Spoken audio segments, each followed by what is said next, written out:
ನಮಸ್ತೆ ಎಲ್ಲರಿಗೂ, ನಾನು ಶಾಲಿನಿ. ಇವತ್ತು ನಾನು ಅವರೆಕಾಳನ್ನ ಯೂಸ್ ಮಾಡಿಕೊಂಡು ಅವರೆಕಾಳು ಚಿತ್ರಾನ್ನನ ಹೇಗೆ ಮಾಡೋದು ಅಂತ ನಿಮಗೆ ತೋರಿಸ್ಕೊಡ್ತಾ ಇದ್ದೀನಿ. ಹಾಗಿದ್ರೆ ಬನ್ನಿ ನೋಡ್ಕೊಂಡು ಬರೋಣ.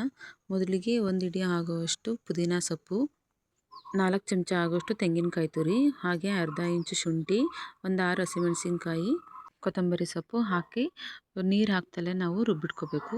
ಇಷ್ಟು ಒಗ್ಗರಣೆಗೆ ಸ್ಟವ್ ಆನ್ ಮಾಡಿ ಒಂದು ಬಾಣಲೆ ಇಟ್ಟು ಒಂದು 4 ರಿಂದ 5 ಚಮಚ ಆಗುವಷ್ಟು ಎಣ್ಣೆ ಹಾಕಿ ಕಡಲೆಬೇಳೆ ಮತ್ತು ಉದ್ದಿನಬೇಳೆನ ಹಾಕಿ ಫ್ರೈ ಮಾಡ್ಕೊಳ್ತೀನಿ.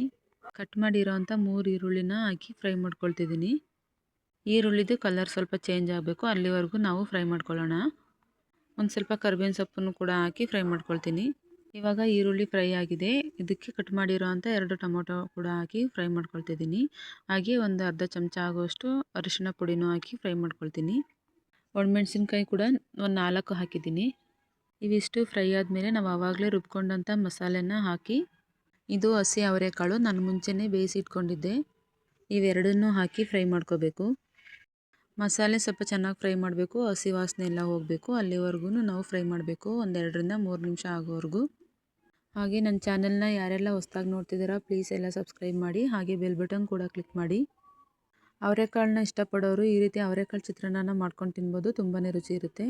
ಇವಾಗ ಚಿತ್ರಾನ್ನದ ಗೊಜ್ಜು ರೆಡಿಯಾಗಿದೆ. ಇದಕ್ಕೆ ಆವಾಗಲೇ ಮಾಡಿಟ್ಕೊಂಡಿರೋಂಥ ಅನ್ನನ ಹಾಕಿ ರುಚಿಗೆ ತಕ್ಕಷ್ಟು ಉಪ್ಪನ್ನು ಹಾಕಿ ಚೆನ್ನಾಗಿ ಮಿಕ್ಸ್ ಮಾಡ್ಕೊಳ್ಳೋಣ.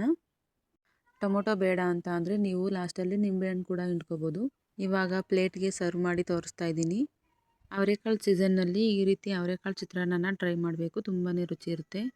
ನಾನು ಮಾಡಿರೋ ಈ ಅವರೆಕಾಳು ಚಿತ್ರಾನ್ನ ನಿಮಗೆ ಇಷ್ಟ ಆಗಿದರೆ ಪ್ಲೀಸ್ ಒಂದು ಲೈಕ್ ಮಾಡಿ, ಶೇರ್ ಮಾಡಿ, ಕಮೆಂಟ್ ಮಾಡಿ. ವಿಡಿಯೋ ನೋಡಿದ್ದಕ್ಕಾಗಿ ಧನ್ಯವಾದಗಳು.